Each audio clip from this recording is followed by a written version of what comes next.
Good afternoon সকল বন্ধুদের, আমার গুরুজনদের প্রণাম, ছোটদের ভালোবাসা নিয়ে আমি আজকে আমার ব্লগটা শুরু করছি।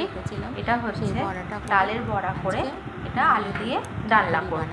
মটরের ডাল ভিজিয়ে রেখেছিলাম, তো 3 ঘন্টা হয়ে গেল।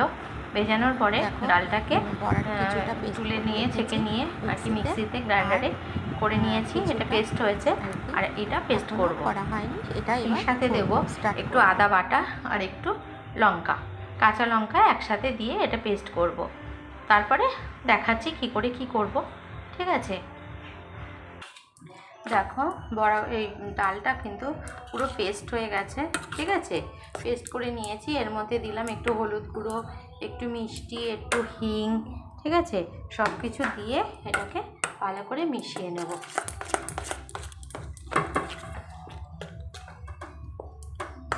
একটু লবণ হলুদও দিয়ে দিয়েছি, একটু আদা বাটা দিয়েছি, লঙ্কা তো ডালের সাথে পেস্ট করে নিয়েছিলাম, কাঁচা লঙ্কা, ঠিক আছে? এবার কড়াই বসিয়ে দিয়েছি, কড়াইতে তেল দিয়ে দেবো।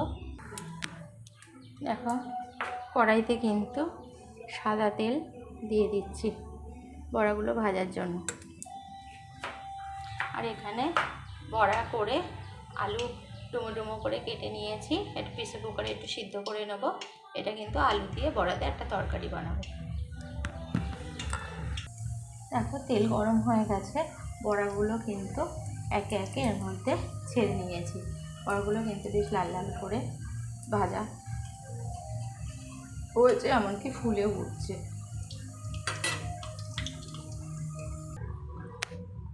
বড়াগুলো কিন্তু দেখো লাল লাল করে ভাজা হয়ে গেছে।